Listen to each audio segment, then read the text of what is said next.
had the time of my life and I owe it all to you. Habang kumakanta si Naomi ay sinasabayan nito yun ng pag-indak. In all fairness, she had the moves. Malambot ang katawan nito at nasa timing naman ang paggembot. And the way she stared at him could be only interpreted one way. Come and get me. Nginitian lang niya ito. Galing sila noon sa isang bar sa Malate kung saan may tumutugtog na banda. Hindi niya alam kung tumatanda na ba siya o hindi lang talaga niya gusto ang crowd. Parang naiingayan siya. Nagiya na siya lumabas nang matapos ang banda ang unang set ng mga ito. Pumayag naman si Naomi pero nung mapadaan sila sa Rojas Boulevard ay sinabihan niya itong huminto. Maglakad-lakad daw muna sila sa Baywalk. Hindi naman siya tumanggi. Ilang metro pa lang ang nalalakad nila nang humantong sila sa breakwater. Nagiya na itong umupo. Napapagod daw ito. Habang naroon sila, saka ito kumanta at sinabayan pa iyon ng paggiling. Hinaplos nito ang pisngi niya. Nagtangka pa itong kumandong sa kanya. Wala ka lang ba sa mood o default mood na ang pagmumukmok? Is still this about your ex? Umiling siya.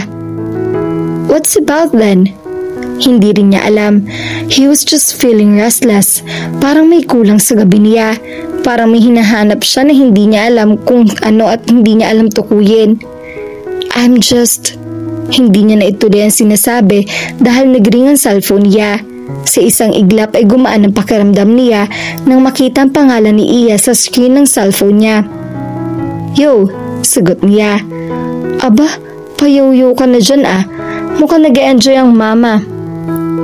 Oo naman. Good. Nagpakawala siya ng hininga. Actually, not so good. Oh, bakit? Who is it? Tanong ni Naomi. Oh, is that Naomi? Teka, nakakaistorbo yata ako. Nakakabahalang tanong ni Iya sa kabilang linya. O sige na, kinukumusta lang naman. No, it's okay. Pigil niya sa pagpapaalam nito. We were just walking and talking. Ikaw ba? Nasaan ka? Sa Yacht Club. Kasama ko si Phil. Sino si Phil? Mabilis na nasira ang paganda na sanang timpla niya. An old friend from college. Nagkita kami sa mawa kanina. Nagkaya ang lumabas. Ang daya mo. Magmamawa ka pala, hindi mo man lang ako niyaya. Eh alam ko may date ka ngayon. O sige, nakakaistorbo na ako. I'm sure. Bye na muna. Ayaw pa sana niya pero wala siyang mahagilap na dahilan para patagalin ang pag-uusap nila. Narinig din niya na may nagsalita at naisip niya na baka naman siya nakakaistorbo. Bumaling na lang uli siya kay Naomi. Ito ang nagyaya sa kanyang lumabas. Tumawag ito sa kanya para imbitahan siya and she said she would not take no for an answer. Pinagbigyan na lang niya ito, total ay hindi rin naman niya mahagilap si Iya. Ngayon ay nalaman niya na may kasama pala nito ang kung sino mang Herodes na Phil na iyon. So, what are we gonna do for fun? Tanong ni Naomi, kumandong pa ito sa kanya. Do you always come on this strong to guys? Tanong niya bagaman pabiro ang tono niya. Mukhang nalungkot ito. Tumayo ito tumunghay sa karigatan. Hey, I'm sorry, sabi niya. It's okay. I know I do come on too strong sometimes. I just try too hard, especially when I like the guy. And you're one heck of a guy to like. Pero alam ko rin naman na may ibang gusto yan. Bumaling ito sa kanya at dinutdot ang dibdib niya sa tapat ng puso. But work with me. I can make you forget about her, even temporarily. And who knows, you might find yourself liking me. I like you already, sagot niya. Good, I'll work on that some more. Nakangiting sagot nito. How about we go on a hot air balloon ride? Mayroon daw sa Clark. Mabilis na nag-isip siya ng may dadahilan para tumanggi. Yayayain ko rin si Iya. Come on, it'll be lots of fun. Oh, okay. Ikaw talaga. I know your game, man. Sabi nito sa kapumalatak. My game? Yeah. And what is it? Pakipot ka. But don't worry. I like guys who are that way. Nasaan si Naomi? Tanong ni Iya pagkatapos sumulyap sa backseat ng kotse ni Ino. Sinundo siya nito noong alas 6 na ng umaga. Iyon ang usapan nilang oras ng pagbiyahe papunta sa Clark. Hindi siya makakasama, sagot nito. Ha? Bakit? May biglaan daw na family affair. Sabi ko nga ipostpone na lang natin yung lakad pero kinulit ako na tumuloy na. Baka sakali raw na makahabol pa siya. Subic lang naman daw yung pupuntahan nila. Pero ano, ayaw mo na ba? Hindi naman sa ayaw, pero ikaw? Baka si Naomi talaga ang gusto nitong makasama at napipilitan lang ito na ituloy ang lakad nila dahil sa pangungulit ng dalaga. I'm here, am I not? Ganti nito. Eh di tara let's. Sumakay na siya sa passenger side. So, kumusta ang date ni Phil? Tanong nito. Date? Hindi yung date, no? Eh ano pala?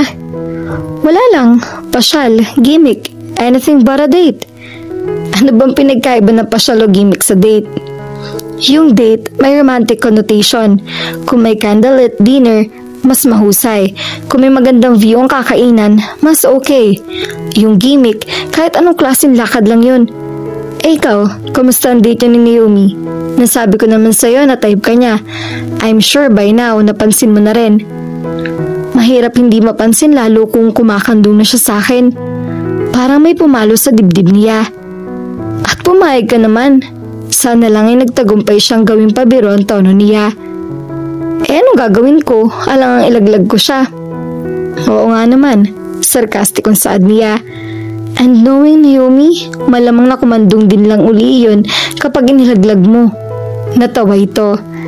Sinabi mo pa. But seriously? Do you like her? Nangahas siyang itanong yon kahit posibleng hindi niya ikatutuwa ang sasagot nito. Nag-isip muna ito. What's not to like? Sagot nito. Nakagat niya ang ibabang labi niya.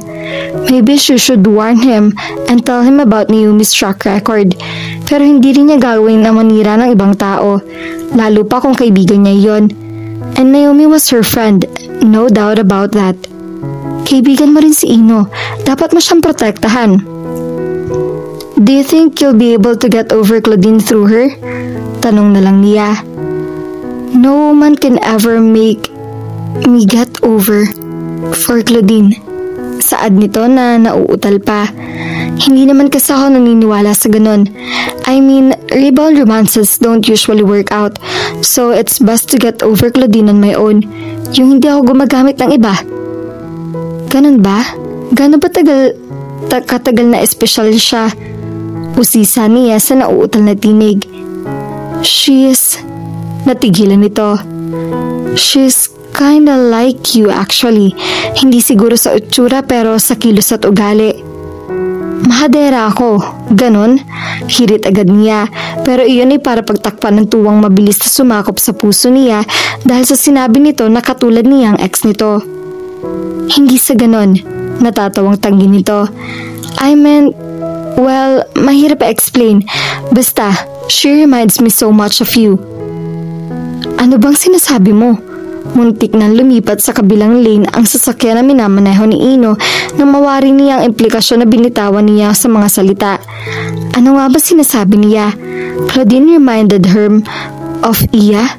Napaisip siya. Totoo nga yun. May pagkakaparehong ibang ugali ng mga ito. Mas kalugot-lukarit nga lang si Iya kaysa sa ex niya. Mas malambing din ito kapag isang paligo. And she looked at a tad lovelier. Muli ay muntik nang mas swerve ang sasakyan. Ino, lasing ka ba? Bulalas ni Iya na nakakapit sa dashboard. May iniwasan lang ako. Pagdadahilan niya. Ano? Imaginary pusa? Tanong nito. Nabanggit ko lang si Claudine na wala ka na sa sarili. Sige, change topic na nga lang. No, it wasn't Claudine who had made his head spin, but some things he had realized about himself and his feelings for his ex. To think that he had imagined himself to be deeply, madly in love with her. Hindi nga ba at para siyang namatayan ng isang buong angkan nang makipaghiwalay ito sa kanya? Gusto niyang mapahiya sa ikinikilos niya. He had acted like a total loser. Nag-alala pa ng husto ang mga magulang niya sa kanya. But now, he was starting to think that maybe it was simply his idealized image of her that he had fallen in love with. That maybe, somehow, he had begun to think of her as a substitute for Iya. Shocking para sa kanya ang mga naiisip niyang iyon. Ano ba talagang nararamdaman niya para kay Iya? Things had been quite uncomplicated before. He saw her as a friend, nothing more. Nang bumalik ito galing sa Singapore, ay parang may umigkas sa status quo nito na may naiba sa equation. Pero hahayaan ba niyang makaapekto iyon sa pagkakaibigan nila? It could be temporary. Pwedeng dahil lang vulnerable pa siya. Whatever. Ino, okay ka lang ba? Muntik na siyang mapaigtad nang dumantay ang palad ni Iya sa braso niya. Di yata't pinasok ng malakas na bultahe ng kuryente ang mga kalamnan niya. Oo naman. Nagdududa ang tinig na ipinukol niya rito. I'm fine. Ginagap niya ang kamay nito na nahawakan niya. Lalo tuloy tumining ang kuryenteng dumadaloy sa kanya. Ano ba? Titingin ka ba sa view o susubsub ka na lang dyan? Mababakas ang amusement sa tinig ni Ino. Ngaling-ngaling itulak ito ni Iya. Iyon ay kung may lakas ng loob siyang gumalaw ngunit ayaw niyang kumilos gaputok man. Kapag ginawa niya iyon ay tiyak na mauuga ang gondola na kinaroroonan nila at magpapanik na naman siya. Come on, look at the view. It's marvelous. Ayaw. Ito talaga, hindi ko alam na may fear of heights ka pala. Hindi rin niya alam iyon. Nadiskubre lang niya iyon nang nakaangat na ng milya-milya mula sa lupa ang hot air balloon na sinasakyan nila. Kanina nga excited pa siya na makalipad na sila. Pero nang mataas na sila at makita niya kung gaano kataas ang babagsakan nila kapag nagkataon ay nagsisimulang mga togang tuhod niya. Walang pag-aatubiling sumubsob siya sa dibdib ni Ino at mula pa kanina ay hindi na niya inalis sa mukha niya roon. It's not so bad. Sabi mo nun, nagawa mong sumakay sa cable car, hindi ba? Pangungumbinsi pa nito. Iba yun. Yung cable car may cable. Katwira niya. It's the same thing. Kaya may cable o wala, kaya nasa lupa ka o sa ere o sa tubig. Kung oras mo na, oras mo na. Imaginein mo na lang yung mga taong nabagsakan ng eroplano ng mga buhay. They were in the safest place imaginable and yet napahamak pa rin sila. May punto ito. Sige na, wag mo nang sayangin yung view. Ikaw din, magsisisi ka lalo pag nakita mo yung mga picture na kinuha ko. Tama ito, nakakahinayang ang pagkakataon. Bahagyang niyang iniangat ang ulo niya para sumilip sa tanawin. Parang naging gelatin uli ang mga binti niya pero dahil sa pagkakaakbay ni Ino sa kanya ay nabawasan na ng kaba niya. In fact, she felt a little braver. Will you look at that? Sabi nito habang itinuturo ang direksyon na may kabundukan. The view was indeed breathtaking. Unti-unting napawi ang pangamba niya habang naaaliw sa panunod ng tanawin. Sa isang bahagi matayog na kabundukan na nakikita niya. Sa gawing baba naman ay ang berde at asul na karagatan. Kung kailan naman siya nare-relax ay saka may hangin bumayo sa gondola. Gumaywang iyon kaya muli siya napapikit kay Ino. Inaasahan na yata nito ang magiging reaksyon niya. He was ready to enfold her in his arms and she felt as if she was right where she wanted to be. Patuloy ang pag-ugay ng gondola kaya may dahilan siyang huwag umalis sa napakasarap na posisyong kinaroroonan niya. See, we're still safe. Hindi babagsak to, sabi ni Ino. Napilitan siyang bumaling uli sa tanawin. Nanatili naman ito nakaakbay sa kanya kaya malaya na siyang makapag-enjoy sa kagandahan na nakalantad sa mga mata niya. Pretty cool, huh? Komento nito nang maramdamang nawala na ang tensyong kanina ay napapagtas ng kanyang kalamnan. Tumango siya, saka siya nakangiting bumaling dito. It's perfect, pahayag niya. I second the motion. Pagsang-ayon nito pero hindi ito sumulyap man lang sa tanawin. Nanatiling nakapako ang tingin nito sa mukha niya. I'm just so happy you're here, biglang sabi nito. Lumutang yata ang espiritu niya at nanulay sa mga alapaap na pakiwari niya ay abot kamay na lamang niya. Masarap sa pandinig ang sinabi nito. And what made it so much sweeter was the way Ino looked at her. May lambong ang mga mata nito na nakatingin ng mataman na sa kanya. Agad niyang iwinaksi ang damdaming lumukob sa kanyang mga isip na baka mali ang interpretasyon niya sa tinura nito. Of course, magiging masaya ka. Nandito ang tag-aliw mo eh, sabi niya. Yeah, anito, pero parang may ibang sinasabi ang ekspresyon nito. May iba ring sinasabi ang kalooban niya at lalo yung naging makulit nang muling magtama ang tingin nila. Hindi pa niya nakikita ang ganong ekspresyon nito at lalong hindi pa siya nakaramdam ng ganoon habang nakatingin siya rito. Iyon bang parang nagtatambling-tambling ang puso niya at hindi niya makontrol ang paghinga niya. Parang siyang sabay na aatakihin sa puso at nanghika nang makita niyang palapit na ang mukha nito sa mukha niya. Balak yata siyang halikan nito. Kung dati ay nangyari iyon ay malamang nahindik siya. Siguro na itulak na niya ito o nakarate chop. Pero ngayon, may nag-iba talaga sa hangin dahil pananabik ang bumalot sa pagkatao niya. Iba yung pagwigos ng hangin ang muling nagpagalaw sa gondola. Napatili siya. Ang lakas kasi niyon. Parang babagsak sila. Ino! Sigaw niya. Agad siyang niyakap nito. Idiniin na lang niya ang mukha niya sa dibdib nito nang maramdaman ang pagbuluksok ng sasakyan nila.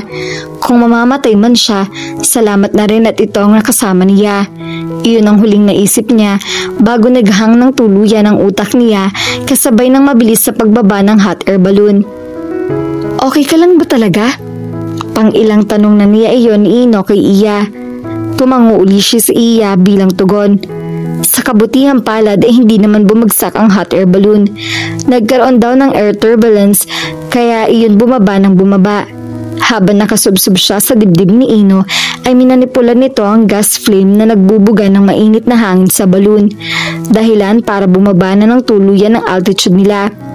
Laking gulat pa niya nang pagkatapos ng banayad na pagtalbog nito ay sinabihan pa siya nito na nakalanding na sila. May mga umalalay sa kanila na galing sa grupo nag-sponsor ng event. Tiniyak ng mga ito na ayos lang sila. Kapag kuwanin niyaya na siya ni Ino sa isa sa mga kainan roon. Nagmerienda lang sila pero halos hindi siya nakakain. She still seemed to be in a state of shock. Nang pauwi na sila ay halos hindi siya nakaimik. Bigla tuloy inihintil ni Ino ang sinasakyan nila. Saka bumaling sa kanya. Tinanong na naman siya nito kung okay lang ba siya. Physically okay siya, but emotionally, she was a wreck. Hindi ang inakala niyang pakikipagkamay kay San Pedro ang dahilan, kundi ang nadiskubre niyang habang iniisip niya na mamamatay na siya. She was happy that at least she would die with Ino. Pero para ikatuwa niya ang ideyang iyon ay may malalim na ibig sabihin niyon. Iyon ang ikinakasyak niya hanggang ngayon. Habang nakatulala siya ay may naglalaro sa diwa niya. Tagpo iyon noong kabataan nila kung saan inukit ni Ino ang puso sa katawan ng punong mangga. Ito ang simbolo ng pangako natin na hindi tayo ma-inlove sa isa't isa, sabi nito. Bago yun may nangangako bang ganun? Hirit niya. Oo, tayo. Nabahira ng lungkot ang itsura nito. Naglasing kahabi si Kuya Ben. Pinsan nito si Kuya Ben. Ang sama-sama ng loob niya. Narinig ko, split na raw sila ni Ate Charmy. Naalala rin niya si Tita Gresita at ang kwento nito at ni Edmond. Noong nasa Singapore siya ay nakausap niya ang tita niya. Nakapag-asawa ito sa Amerika noon pero nag-divorce din ang mga ito.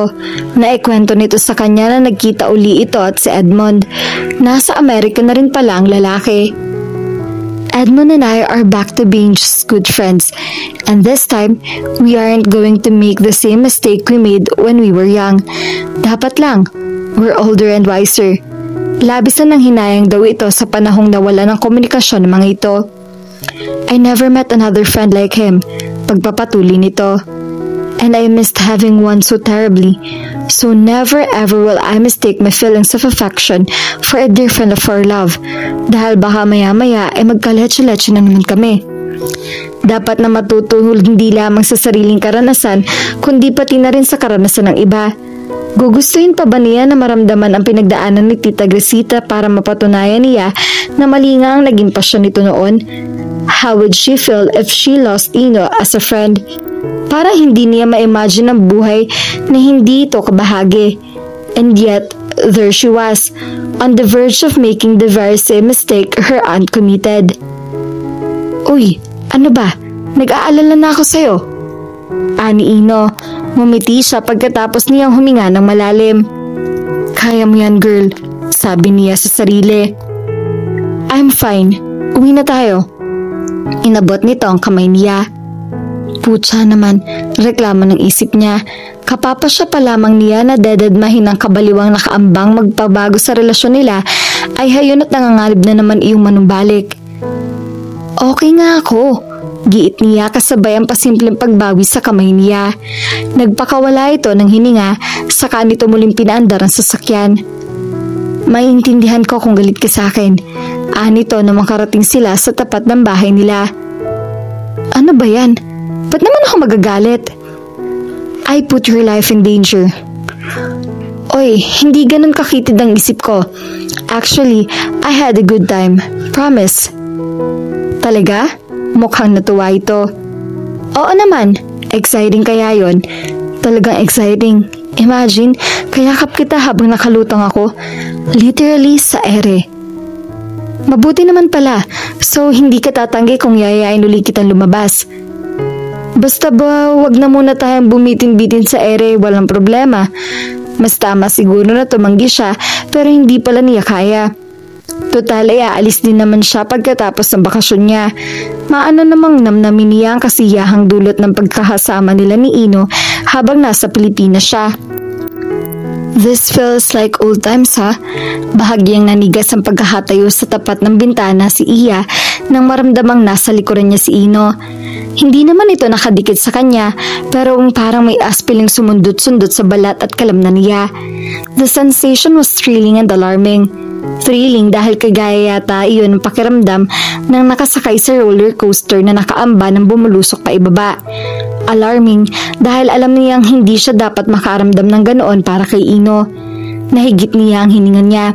Tila tuluyan na siyang makaka-cardiac arrest nang lumapat ang mga palad nito sa magkabilang balikat niya. She had to fight the urge to lean back against him and feel his hard muscular body against hers.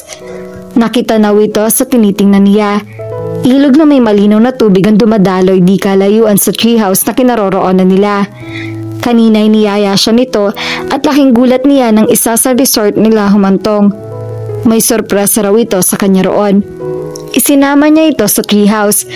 Pagtunghay niya sa bintana ay saka niya nalaman kung anong sinasabi nitong sorpresa. Hindi nalalayo ang tanawin doon sa paboritong tambahin nila dati. Mayroon din puno na mangga roon. Mas malaki at mayabong nga lang iyon sa San Miguel kung saan sila inusal ang magkababang damdaming sumpaan. Namiss ko tuloy yung lumang tambahin natin, sabi niya pagkatapos palihim na tanggalin ang bara sa lalamunan niya. Ako nga rin eh. It's been ages since I've been there. Talaga? Busy eh. Kapag bumibisita naman kami sa mga kamag-anak, hindi na rin ako nakakasaglit sa tambayan natin. Nandun pa kaya yun? Mukha naman. Kaibigan ko yung nakabili ng lupa na sakop yung pinapasyalan natin. Hindi daw niya dinidevelop yung area. It was the simple beauty of the place that attracted him to it in the first place, kaya bakit daw niya babaguhin yun? Ni hindi nga raw niya pinabakuran at hinayaan na lang niya iyon ng mga gustong mamasyal doon. Natuwa siya sa narinig. Naglaro sa diwa niya ang itsura ng ilog, ng puno, pati ng itsura nila ni Ino nung mga musmus pa sila. The memory of their shared childhood and the warmth of their enduring friendship brought a new lump in her throat. Ang alaala ng magandang pagkakaibigan na iyon ang dapat niyang panghawakan. Ang sandata niya para mapigilan ang napakalakas na damdaming nagpupumilit pumasok sa puso niya. It was so tempting to let that feeling in, if only possible consequences were not so scary. Kung sa bagay, hindi dapat binabago ang mga bagay na maganda na, sabi niya rito, pero hindi lang ang ilog na tambayan nila ang tinutukoy niya. Pwede naman baguhin kung mas maganda pa. Ganti nito, mukhang hindi rin ang ilog ang pinatutungkulan nito. Napabaling tuloy siya rito. Paglingon niya rito ay nakatunghay ito sa kanya na tila inaasahan ng gagawin niya. Sinalubong nito ang tingin niya. Parang sumalpok sa paderang puso niya sa naba ng emosyon sa mga mata nito. It was like looking into her own eyes and seeing her own feelings reflected there. The very same feelings she was trying so hard to suppress. His hand gently cupped her chin. His thumb caressed her cheek. Parang mapapatid ang hininga niya sa ginawa nito. Gusto niya itong sigawan na tumigil na dahil sa bawat paglipas ng sandali ay paigting ng paigting ang damdamin nag-uumalpas sa kalooban niya. Lalo siya nahihirapang pigilan niyon dahil sa ginagawa nito. No, bulong niya. No what? Tanong ni Ino na hindi inaalis ang tingin sa kanya. Ano nga bang hinihindaan niya? Hindi niya alam ang isasagot kaya sinubukan niya mag-iwas ng tingin ngunit hindi siya hinayaan nito. And then ever so slowly, as though he was giving her time to turn her head away or tell him to stop, he bent down. Atras! Utos ng isip niya pero hindi naman siya makagalaw para sundin iyon. Mas nanaig ang pagnanais niya na matikman ang halik ni Ino. When his lips touched hers, it felt as if the gates of heaven had opened up to her. Nasilip nga yata niya mga anghel na nagtatakbuhan sa loob. Ang iba ay nag-aawitan. Parang naririnig pa niya ang koro ng mga iyon. Gumaan bigla ang pakiramdam niya. Kung ikakampay nga siguro niya mga braso niya ay baka umangat siya sa lupa. At para bang ilaw na gamit sa shooting ng pelikula ang nagsindi sa kalooban niya. Sobrang liwanag niyon na kayang sinagan ang kalit-liitang sulok na may ikinukubling anino. Pinili ni Ian na huwag na muna mag-isip. Kahit sandali ay hahayaan niya ang sarili. Nalasapin ang isang bagay na minimithi niyang matikman kahit papanay ang deny niya. This man was her friend, her very best friend in the whole wide world. Their lives had been entwined for so long and maybe that was the reason the kiss they were sharing felt so right, so natural, so wonderful. Best friends make the best lovers, or so they say, and just thinking that he would be her lover was enough to make her head spin. Nakakalula ang kaligayahang bumalot sa kanya sa naiisip niyang iyon. But what happens if the love doesn't work out? Hindi niya alam kung susulpot din ng ganoong katanungan kay Ino pero halos sabay silang napalayo sa isa't isa. Oh, Iya! Bulong nito. Hindi ko dapat ginawa iyon. Hindi ko lang napigilan. Please forgive me. Of course, sagot niya. Maging siya naman ay sandaling nawala sa huwisyo. Kinabig siya nito, banayad na niyakap, saka hinigkan at itinutok ang kanyang ulo. Muli ay nasa friends mode na ito. Para tuloy may gustong magprotesta sa kalooban niya. Sa sandaling pagtawid nila sa guhit na naghihiwalay sa friends at lovers ay nasilip niya kung anong klaseng kaligayahan ang maaari niyang maranasan sa piling nito. And that brief glimpse of paradise was enough to make her long for more. Pero hindi dapat. So, kumusta na kayo ni Naomi? Siya na ang naunang bumagsak at bumasag sa katahingikan. Iyon ang naisip niyang itanong dito nang naalala niyang binanggit ni Naomi na ilang beses nang lumalabas sa mga ito. Okay naman, she's a fun girl to be with. Mabait yun. Tumawa ito. Nothing is more like it. Oh yes, her friend was definitely naughty. Nang ma-imagine niya ang naughty things na malamang ay ginagawa nito kay Ino, parang gustong magdilim ng kanyang paningin. Jealousy in its most potent for reared its very ugly head. But then, what right did she have to be jealous? Kaibigan lang naman niya si Ino. Kilibigan mo lang na nanghalik sa'yo. Singit ng isang bahagi ng isip niya. Ayaw niyang isipin ang implikasyon niyon. Hindi niya alam kung paano yun pakikibagayan. You like her? Don't you? Oo naman. Kung sampalin kaya kita, you like her pero hinalikan mo ko? But like is so different from love. Hindi ko gustong isipin ang tungkol sa love. It's too soon after my breakup with Claudine. ang isa pang babae masarap sa bunutan. Si Claudine ba ang mahal mo pa? Hindi agad ito sumagot. Tanggap ko nang wala na kami. That's a big thing for me. Dati kasi umaasa pa ako na magiging kami uli. Ngayon, well, I'm not even sure now if I would even want to take her back. Uy, big thing nga yan. Maybe it's because I've realized that life goes on, that I can still fall for somebody else. May kung ano sa pagbanggit nito na somebody else na nagpakislot sa puso ni Iya. How she wanted to be that somebody else. Asa pa. Yeah, Ina firmly believed now that he could still fall for somebody else. In fact, if he hadn't been doing his darndest best to rein in his feelings, he would have fallen deeply by now. Pero hindi dapat. Napakataas ng pagpapahalaga niya sa pagkakaibigan nila ni Iya. Kagaya iyon ng puno na napakatagal na inalagaan at ngayon ni napakalaki at napakayabong na. Sobrang nakakapanghinayang kung basta na lang pupulutin. Parang ganun ang katumbas kapag nangahas siyang isugal ang pagkakaibigan nila at matalo siya. Musmus pa siya nang himukin niya itong mangako sa lilim ng punong mangga, pero kahit sa murang gulang niya ay may ideya na siya kung anong ginagawa niya. But it's so hard now that we're older. Protesta ng sinisikil niyang kalooban. Older and wiser. That's what you should be. Talo pa ba siya ng musmus na kaisipan niya noon kaysa ngayon na napakalawak na ng kaalaman at karanasan niya? Napahugot siya ng hininga. You should see her. Saad nito. Sino? Si Claudine. What for?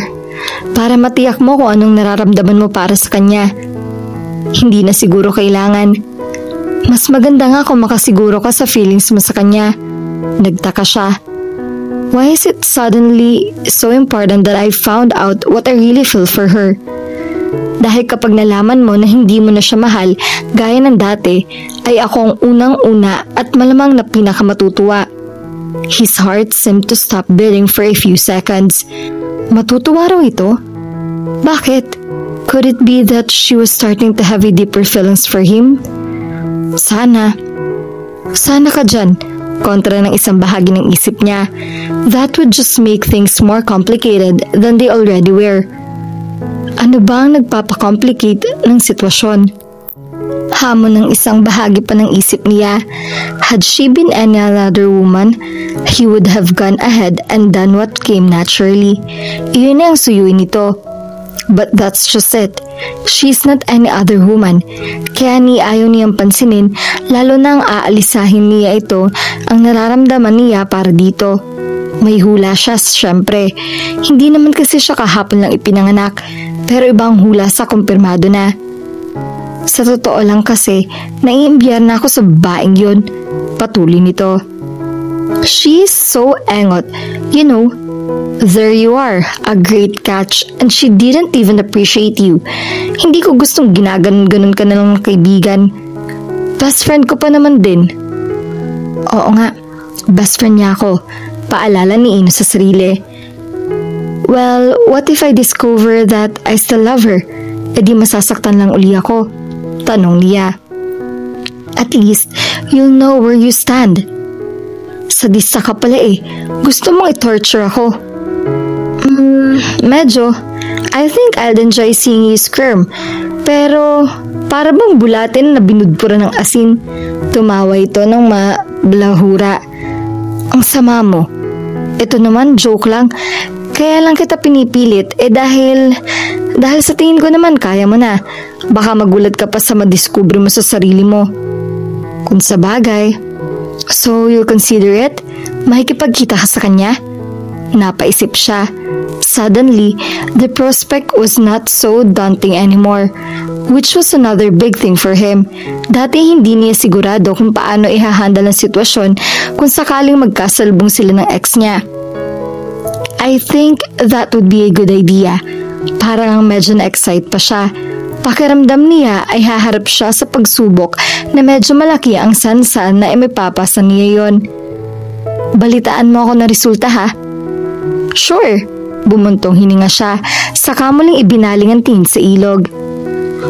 Talagang parang hindi nalalayo sa ilog natin sa San Manuel ang isang iyon, komento niya.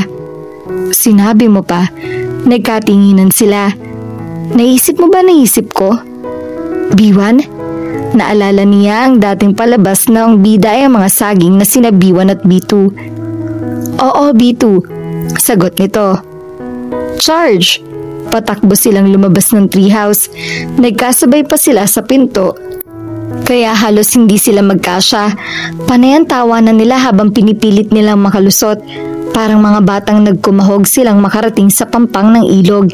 Saka walang pag-aatubiling lumusong sa tubig. Nang hanggang baywang na ang tubig ay saka lang sila huminto. Tila pareho pa rin ang iniisip. Humarap sila sa isa't isa saka nagsimulang magsabuyan. Panay ang tili ni Iya. Hoy, ang ingay mo. Baka mabulabog ang mga lamang lupa rito. Gawin ka pang palaka. Sita niya rito. Kokak. Anito. Napataas pa ang ulo niya sa sobrang pagtawa. Sinamantala naman nito ang pagkakataon para sabuyan siya. Dahil tumatawa siya ay nakakainom siya ng tubig. Nakakasamid tuloy siya. Pero kahit hindi niya nasasamid ay itinuloy pa rin niya ang pag-ubo. Sinapupan niya ang dibdib niya. His tactic worked dahil agad itong lumapit sa kanya na halatang nag-aalala. Uy, okay ka lang? Tanong nito. Hindi.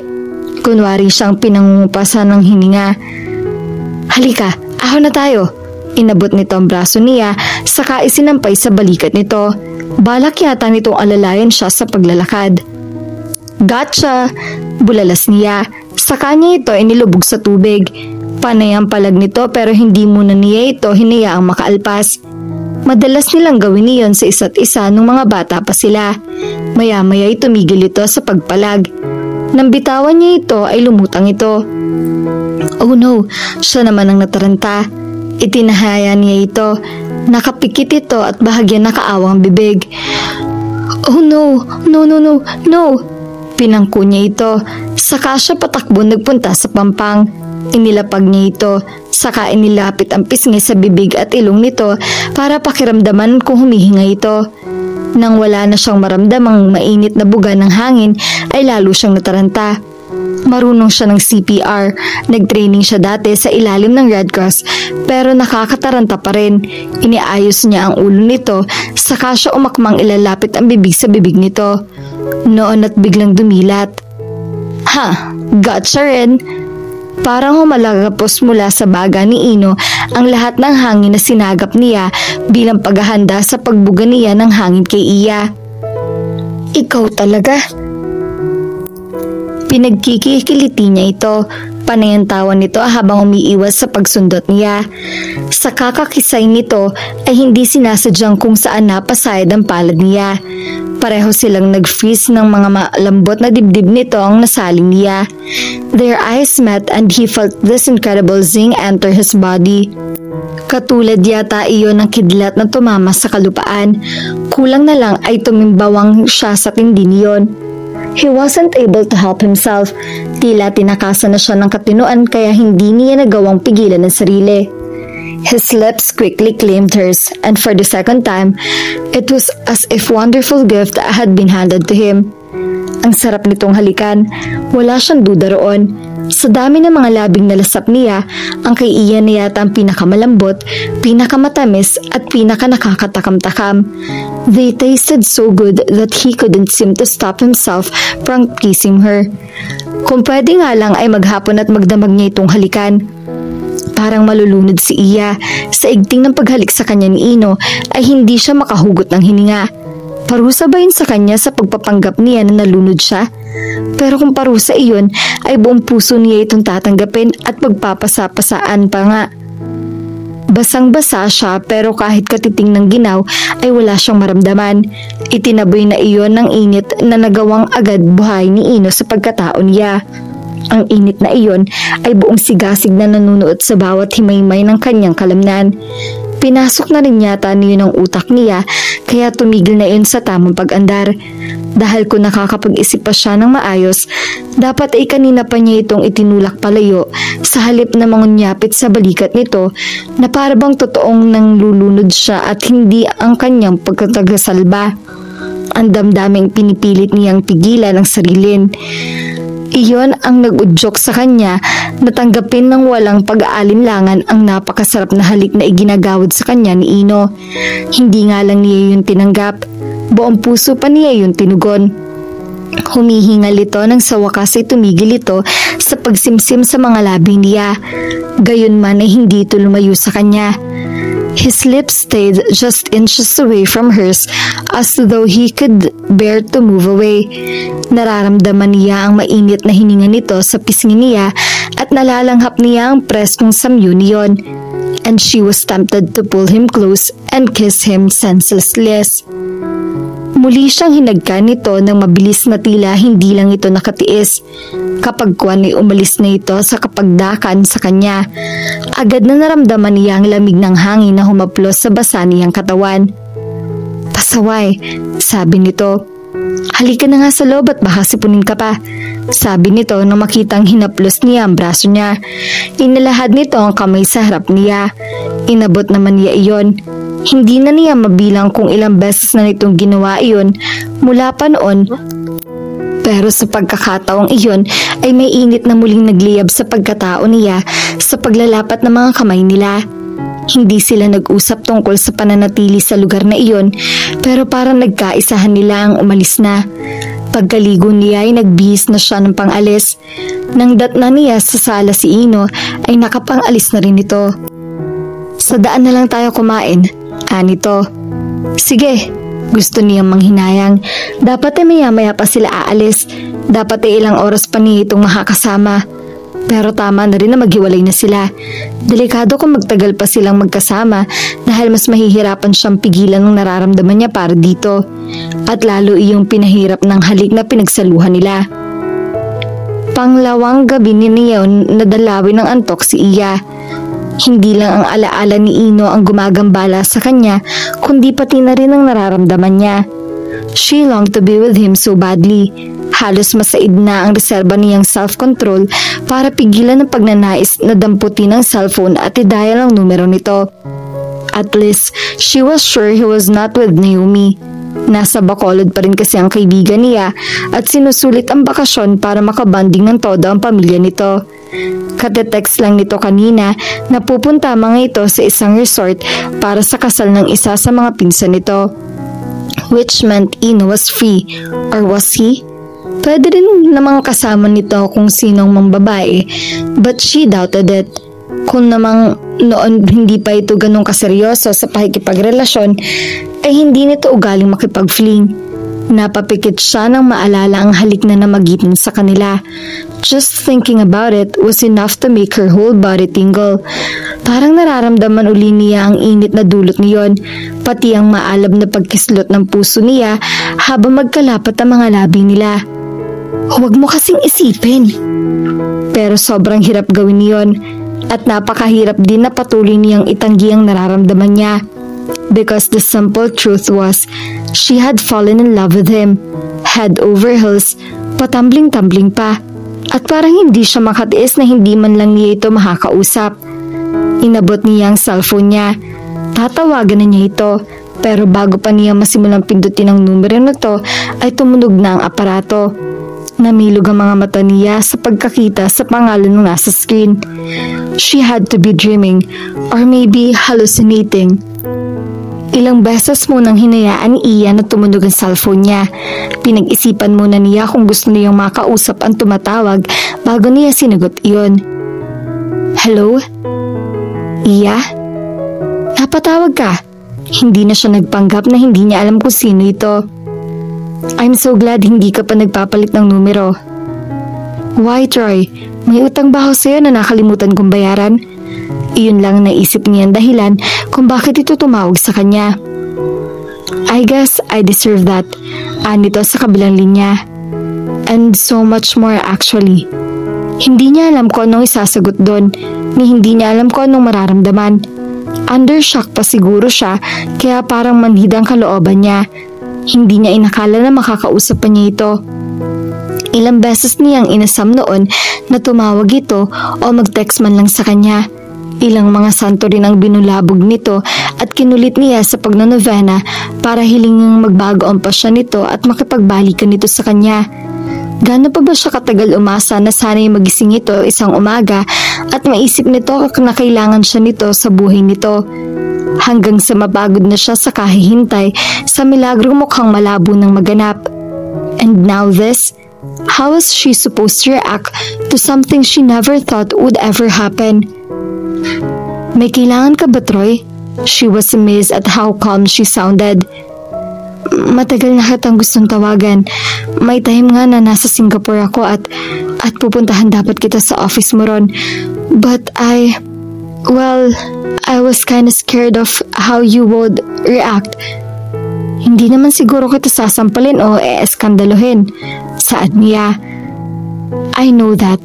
Ikaw talaga. What I would hate more is if you treated me coldly. Iyon bang parang hindi tayo magkakilala? That would hurt. But hey, I deserve it, right? Alam mo, Troy, matagal-tagal na rin naman mula nang makapaghiwalay ka sa akin.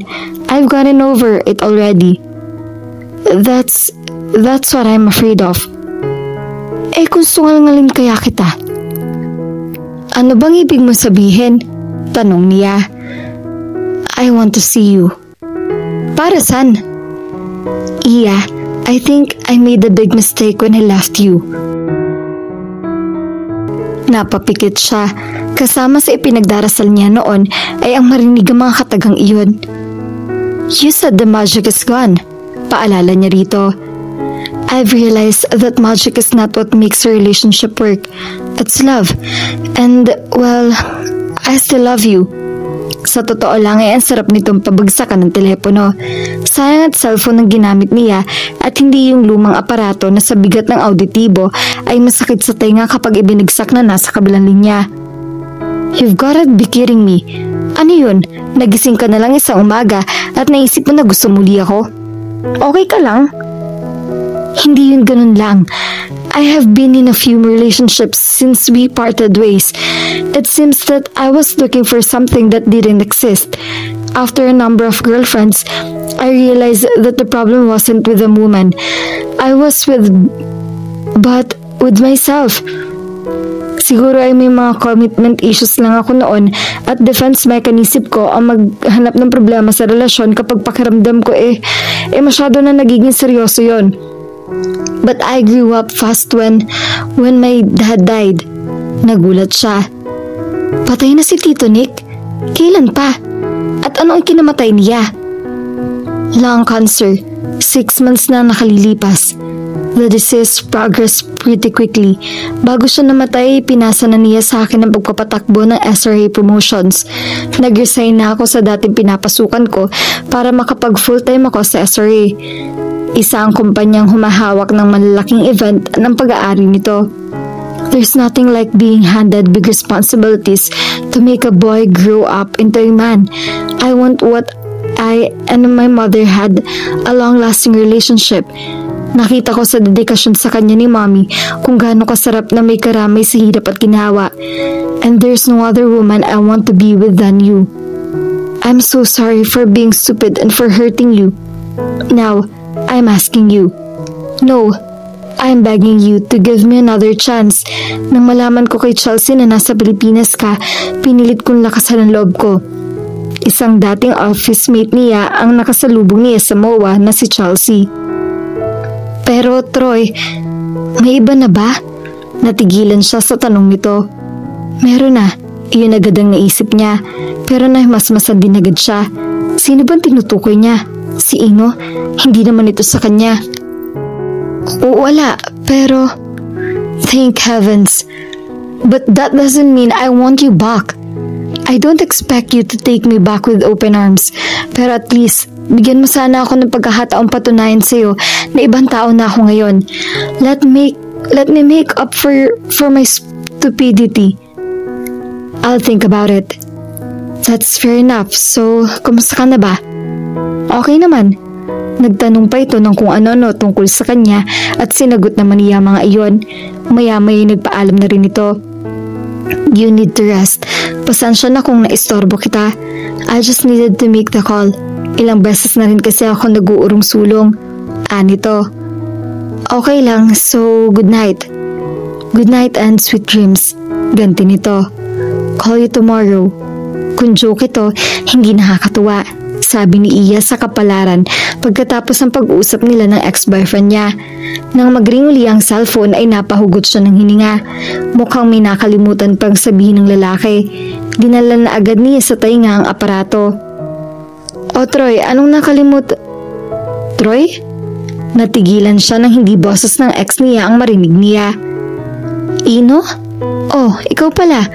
Akala ko si... Troy, nag-uusap na pala uli kayo? Tila hindi ito natutuwa. Ngayon lang, tumawag siya bigla. Oh, bakit daw? Sinong namatay? Hoy, ano ka ba? Ba't siya biglang tumawag kung wala palang namatay? May namatay, yung tatay niya, pero hindi yun ang dahilan ng pagtawag niya. Ano pala? Nag-atubili siya. Sasabihin ba niya rito ang pinag-usapan nila ni Troy? Pero naalala rin niya na kung dati nangyari iyon, nung bago siya makadama ng kung ano-ano rito, ay malamang na ipapaalam niya rito ang sinabi ng ex niya. Malamang nahingan pa niya ito ng payo. Gusto niya makipagbalikan sa akin. Can you believe it? Really? And what stupid excuse did he give for you for his stupidity before? Iyon na nga mismo. Stupid nga raw siya. Inulit niya rito ang mga sinabi ni Troy. What do you think I should do? Tanong niya pagkatapos ay pinigil niya ang kanyang hininga. She suddenly realized something. Mula sa isasagot ni Ino sa kanya ay magkakaroon siya ng ideya kung ano ba talaga ang sila nito. Kung posible bang may patutunguhang ibang level ang relasyon nila o kung determinado ba ito na panindigan ng pangakong binitawan nila noon sa isa't isa. Ino, aniya nang hindi agad ito nagsalita. Baka naman wala pa siyang kausap. I was just thinking, nito. And, well, if you really want my option, I think you should go for it. Aray ko po, hiyaw ng puso niya.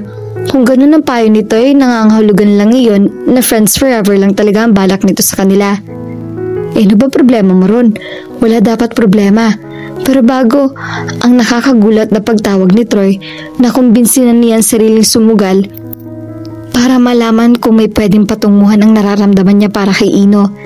Mabuti na rin pala tumawag si Troy. Bago pa siya pasimpleng magpakita ng motibo kay Ino ay nalaman na niya ang tunay na saloobin nito. Wala itong balak na ipako ang pangako nila at iyon nga siguro ang mas tama. He was made of sterner stuff that she was, and it was a good thing too. Mabuti at masutibay ang panindigan nito. Naisip niya na maaari ding hindi talaga siya gusto nito ng higit pa sa isang kaibigan. Hindi sapat na basehan ang paghalik nito sa kanya para isipin niyang may gusto ito sa kanya. Maybe she had caught him at a weak moment. O baka kahit paano'y na-attract ito sa kanya. Pero mukhang hindi yun sapat para manghas ito na isabak sa alanganin ang pagkakaibigan nila. Not worth fighting for. Iyon siguro ang tamang description doon. Kaya nitong labanan kung ano man ang nararamdaman niya para sa kanya. Maybe to him, it was not excruciating to deny that feeling. Hindi kagaya niya na isang iri na lang yata ay maloloka na siya sa kakapigil. Hindi katulad niya ay naguhumiyaw ang pagnanais na tawirin na ang linyang naghihiwalay sa love at friendship. She was such a fool. Pero nagpapasalamat na rin siya at kahit na naging fool siya ay hindi na niyon nalaman ni Ino. Mas nakakahiya kung nagkataon. Baka magkailangan pa sila. So, you think that's the best thing to do, ha? Akala ko kasi papagalitan mo ako na pag-iisipin ko pa kung anong tamang maging reaksyon sa halip na barahin siya ng bonggang-bongga. Sabi na lang niya. Well, the guy says he loves you and everyone makes mistakes. Just be very careful this time. Tiyakin mo na totoong sinasabi niya bago mo ibigay uli ang buong buo ng puso mo. Lumong-lumo si Iya. Parang dagdag na punyal pa ang ibinaon nito sa dibdib niya dahil sa mga sinabi nito. I'll do that, sagot niya. Good for you. O sige, nangangamusta lang naman ako. Mabuti't gising ka pa. Good night, sabi nito. Good night then. So that's it then. Dapat ay makahinga na ng maluwag si Ino. Tinapos na natuklasan niya ang pag-urong-usulong niyang kausapin si Iya at mabuti na rin lang, mukhang ipinag-aadya talaga siya ng tadhana. Pinigil na ito ang pasya niya kanina na sa palagay niya ay bunsod lang ng pasamantalang kabaliwan. Katumbas na malamig na tubig na isinabi sa mukha niya ang balitang ibinahagi sa kanya ni Iya. Gusto raw magbalik ni Troy sa buhay nito. Nagdilim ang paningin niya. Iyon ang unang reaksyon niya. That jerk, he has some nerve. Gusto rin niyang magbubusa. Huwag mong sabihin pagbibigyan mo ang ugok na yon. Muntik na iyon ang isinasabi niya, pero nakawala ang mga kataga sa bibig niya at nakaisip siya. Was he being objective? Pagkaramdam niya ay nakulayan na ng nararamdaman niya ng opinyon niya. At ano ba talaga nararamdaman niyang iyon na siyang magtulak sa kanya na tawagan si Iya? The feeling was undefined, or maybe he didn't want to define it. Kung ano man iyon, sapat ang pwersa niyon para itulak siya sa ideal na ang numero nito. And when he heard her voice, it was like having a sip of cold water on a hot summer day. Iyon ay bago tumago sa isip niya kung kanino ang pangalang binanggit nito. He was shocked by the anger he felt. As mas nakakashock ang pagnanais niyang suntukin ang pinakamalapit na pader nang malaman niyang nakausap na pala ni Iya ang ex nito, pati na kung ano ang gusto na magaling na lalaking yon. Ilang malalalim na paghinga ang kailangan niyang gawin para pakalmahin ang nagangalit niyang kalooban. And when he was as calm as he could get given the situation, he tried his best to view the situation objectively. Gano'n naman tiyak ang gagawin niya kung noon humingi ng payo si Iya. Pinilit niyang ilagay ang sarili niya sa lugar ng kaibigan niya, pati na rin sa lugar ng hudas na ex nito. Go for it. Iyon ang tamang payo. Pinilit niya ang sarili na sabihin iyon kahit pakiramdam niya ay binabayo niya ng maso ang sariling ulo niya. Natauhan siya dahil doon. Pinatibay niya ng paniniwala niya na mas mabuti na panindigan na lang nila ang sumpang binitawan nila sa lilim ng punong mangga. Their friendship had weathered the test of time, and it would probably weather many more tests. Ganon kataga at kaganda niyon. Wala siyang kaibigan, lalaki o babae man, na malapit sa kanya kagaya ni Iya. So why rock the boat? Kung ano man ang nadarama niya para sa dalaga, kaya na niya yung dadmahin. Yata, sana. At parang ang ipinag-a-adjust sila ng tadhana dahil ayun at binigyan siya nito ng dahilan. Alam niya kung gaano kamahal niya ang ex nito. Kahit sa palagay niya ay hudas yun, hindi naman siya nagmamahal dito kundi ang dalaga. She deserved to be happy with the guy she loved. He felt like hell, but while he could probably learn to live with it, at the end of it all, he would still have Iya as his friend, and that was worth every sacrifice he could make.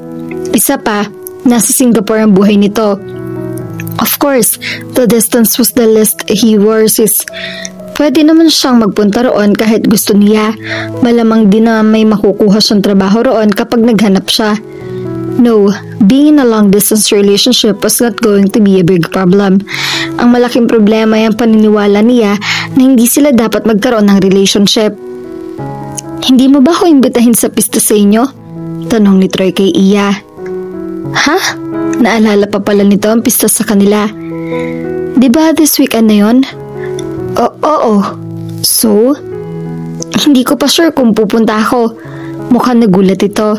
Naalala rin siguro nito na big deal sa kanyang pisna. Bakit naman hindi? Sa totoo lang ay ayaw niya. Nung isang araw ay kausap niya si Tita Tina. Sobrang excited nito at tila tuwang-tuwa sa pagbabalita sa kanya na mukhang success naman ang ginawa niyang pagtulong kay Ino na makamove on mula sa paghiwalay nila at ni Claudine. Naalala niya ang pag-uusap nila nung isang araw. Hindi na siya palagi mukhang Biyernes Santo. Nung isang araw nga ay narinig kong kausap niya si Claudine sa telepono. Hindi sa chismosa ako, pero hindi ko rin maiwasan na makinig dahil worried ako sa anak ko. Baka ako mahibang na naman siya sa bruhang yun. Siya pa ang naunang mag-bye at parang siya pa ang tumatanggi sa kung anumang pagyaya sa kanya na ex niya. Talaga tita? Natuwa rin naman siya. Oo, Oo, nagulat nga rin ako. Alam ko ikaw ang dapat kong pasalamatan sa pag-alo mo sa kanya, sa mga payo mo at sa pagpapakilala mo sa kanya kay Naomi. Aaminin ko, hindi ako botong-boto sa isang yon, pero nagpapasaya siya ni Ino at pwede na rin. Mabuti po at mukhang nakakaigihan sila ni Naomi. Hindi na niya masyado nakausap ang kahit sino sa dalawa. Sinadya niya yun para hindi siya makasagap ng balita tungkol sa love life ng mga ito. Maiging maigi, hayag ni Tita Tina. Katunayan isasama niya sa pista sa atin si Naomi, o diba? Pareho nilang alam ni Tita Tina ang implikasyon niyon. Tanging ang mga babaeng may malalim na pitak sa puso ni Ino ang isinasama nito sa pista. Kahit nga si Iya ay nakakaugalian na iyon. Wow ha? Hindi niya alam kung saan siya humugot ng siglang ilalangkap sa tinig niyon.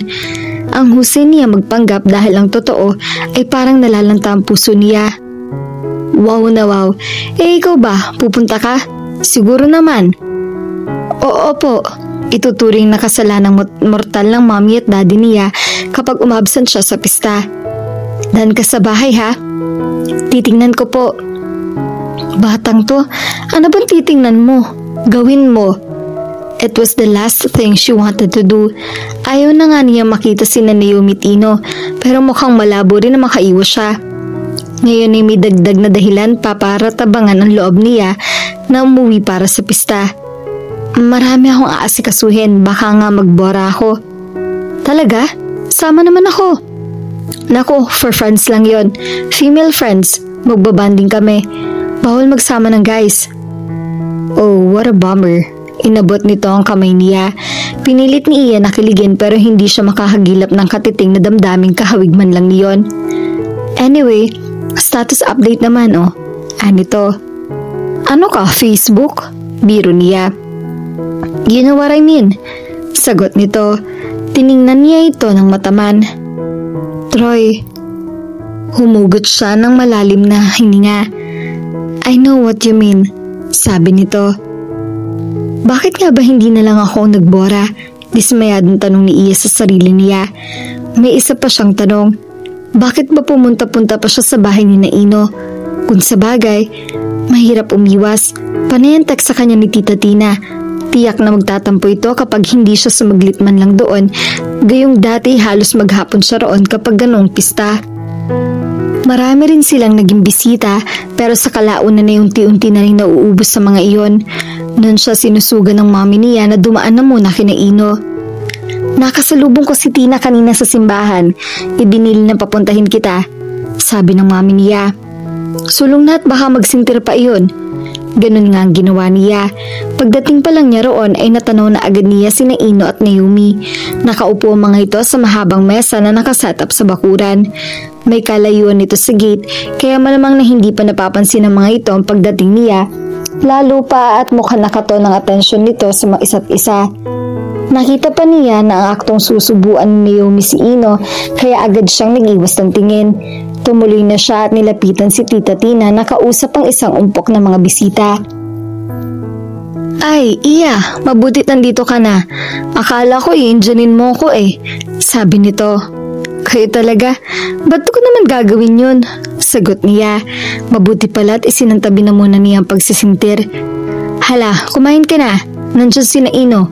Teka, tatawagin ko. Wag na po. Hinagip niya ang braso nito para pigilan. Mamaya na lang po, kakain na po muna ako. O siya, sige, halika doon. Sinamahan siya nito papunta sa mesa kung saan nakahain ng napakaraming putahe. May handa rin sa bahay nila pero hindi siya nakakain kaya ngayon siya makakaramdam ng gutom. Tikman mo yung apritada, paborito mo yun, di ba? Sabi ni Tita Tina. May sugpo rin, saka alimango. Mukhang balak pa nitong salina ng plato niya pero may tumawag dito. Ay teka, nandyan si Kumare. Saglit lang ha. Sige po tita, huwag niyo na akong alalahanin. Kain ka lang ng kain, walang hiya-hiya. Wala po talaga akong hiya, biro niya. Nang umalis ito, yung makma siyang iiwan na rin ng buffet table. Sapat nang malaman lang ang sikmura niya, kaya hindi na niya dinagdigan ang kinuha niyang pagkain. Pero pagpihit niya ay nakangiting si Naomi ang tumambad sa kanya. Oh, I'm so glad you made it, Anito. Akala ko hindi ka na darating. Kung magsalita ito'y para ba ito ang host ng salusalo? Kung sabagay, baka ganun ang feeling nito. Nasaan si Ino? Tanong niya nang hindi niya makita ang kabuntot nito ang lalaki. May dumating siyang mga kababata. Hey, have you been, girl? Bakit parang naging stranger ka this past few days? Busy lang. With Troy? Nanunod siya ang tinig nito. Yeah. Oh, I'm so glad for you. Ikaw ba? Kamusta ka na? Napilitan lang siyang magtanong. Couldn't be better. Ino is such a darling. But I'm sure you know that already. Of course, she would know. Yun nga ang dahilan kaya biglang gusto niyang ibato ang platong hawak niya at saka maglupasay sa sahig. Ang dami niyang arte sa buhay, ang daming angst, ang daming pagpapanggap. Kung inamin na lang agad niya na gusto niya si Ino ng higit pa sa isang kaibigan, ay baka hindi siya naunahan ni Yumi. Ang kaso, inuna niya mga eklay. Ngayon, kung kailan niya na-realize na hindi na rin naman pala niya maibabalik sa dati ang pagtingin niya kay Ino, ay huli na. May nakasilo pa rito. Okay ka lang ba? Hinawakan ni Yumi ang braso niya. Oo. You don't look like it. Bakit parang naiiyak ka? And where is Troy? Bakit hindi mo kasama? Nag-away na naman ba kayo? No, we're fine. Totoo iyon. Noon pa mang manghingi ito ng status update sa kanya, ay nilinaw na niya ugnayan nila.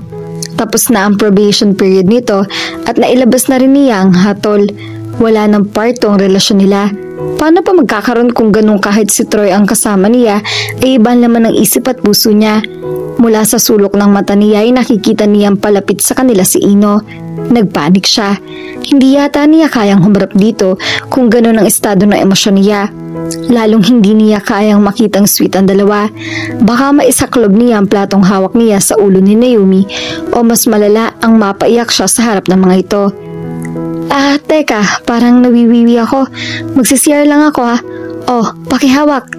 Isinalpak niya sa kamay ni Naomi ang plato niya, saka siya nagmadali ng umalis.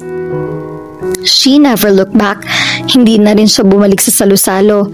Lumigid siya sa likod bahay at nang matiyak niya na hindi siya makikita ng dalawa ay dali-dali niyang tinawid ang bakuran. Mabilisan siya nagpaalam kay Tita Tina nang madaanan niya ito. Saka siya parang ipo-ipo na wala. Hindi muna siya umuwi sa kanila. Baka maisipan pa siyang puntahan doon ni Naino. Hindi niya kaya. Ayaw niyang makita mga ito. Baka mamatay na siya sa inggit kay Naomi. She was in love with Ino. Wala na siyang duda sa nararamdaman niya. Pero wala na ring duda na wala siyang mapapala rito. Nasilo na ito ni Naomi. Ang mas masaklap pa, nangyari yun dahil maarte siya at hindi alam ko anong kanyang gusto. Natagpuan na lang niya ang sariling naglalakad papunta sa paboritong tambayan nila ni Ino. Nang matanong niya ang punong mangga, ay sandali siyang huminto sa paglalakad. Kapag kuwan ay may iba yung determinasyon siyang lumapit doon. Gusto niyang makita ang nakaukit nilang pangalan sa puno. Gusto niyang ipaalala sa sarili niya ang sumpaan nila at kung bakit sa maraming taon na nagdaan ay naniniwala siyang tama lang na manatili silang magkaibigan. Maybe that would ease her mind and the horrible pain in her heart. Pero pagdating niya sa ilalim ng puno, ay laking gulat niya nang makitang wala nang nakaukit na puso. Pati na ang pangalan nila. May tumuklap sa bahaging kinauukitan ng mga iyon. I had a feeling you would be here. Marahas siyang napabaling sa pinagmulan ng tinig. Ganun na lang ang pagkabog ng dibdib niya nang makita niya kung sino iyon. Si Ino. May tumuklap sa inukit mo, sabi niya. I know, Anito. Ako ang tumuklap nun. Ikaw? Bakit? Gulat na tanong niya. I don't want to honor that promise anymore. Hindi ko pala kaya. Anong hindi? You have been doing such a good job, saad niya. But I have been dying inside while trying to deny what I truly feel. Nagulumihanan siya, parang hindi kayang tanggapin ng isip niya ang sinasabi nito. What you truly feel? Ano kaya yun? Lumapit ito sa kanya. Dapat siyang umatras pero hindi niya maigalaw ang mga paa niya, pati ang ibang bahagi ng katawan niya. Madali lang nitong nahuli ang isang kamay niya. Inilapat nito iyon sa dibdib nito. Love for you, that's what I feel. It can't be denied nor it can be erased. I know, because I've tried. I have been trying to for a quite while, but it's not working. Ino naman, tinangka niyang bawiin ang kamay niya pero hindi nito iyon binitawan. Feel the way my heart beats because it beats only for you. Ewan, inirapan niya ito. Ang saya niyo na nga ni Naomi eh. You're so sweet pangaraw. Masaya kami pero hindi ibig sabihin ay kami na. Isinasama mo lang siya sa pista, hindi ba? Hindi ko siya isinama. Siya nagpresindang sumama. And she said it was to help me. Help you what? May alam daw siya na hindi ko alam at hindi niya sasabihin. Pero kapag pinilit ko siya, sasabihin daw niya. Ha? Baliw talaga yon. Wait till you hear what she told me. Ang sabi niya, ang eengot daw natin. Obvious naman daw na mahal na natin ang isa't isa, kaya bakit ang dami pa raw natin drama sa buhay? Talagang baliw siya. Is she? For my part, I will admit that she's right. Gulat na umangat ang tingin niya rito. The tenderness she saw in Ino's eyes almost melted her heart. Anong ibig mo sabihin? Hindi mo pa gets? I love you. I guess I've been in love with you for the longest time, but I was afraid that I would mess up our friendship. My fear of losing our friendship stopped me from acknowledging my feelings for you. Pero ngayon, hindi ko na mapipigilan. And it's not because I didn't try. I did try so hard, but it didn't work. Bakit mo kasama si Naomi dito kung ganon? At bakit parati kayo magkasama sa kung saan-saan? Baka nga raw kasi ma-realize mo na once and for all, hindi mo kayang mawala ako sa'yo. Her words, not mine. And how true those words are. Ang galing naman niya manghula. Sa isang iglap ay nakapagpasya na siya.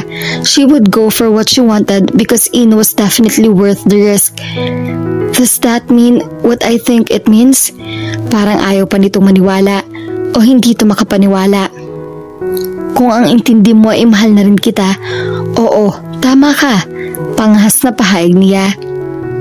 Pero si Troy, hindi naging kami uli. Sabad niya, ikinuwento niya rito ang pangyayari. I'm just so glad.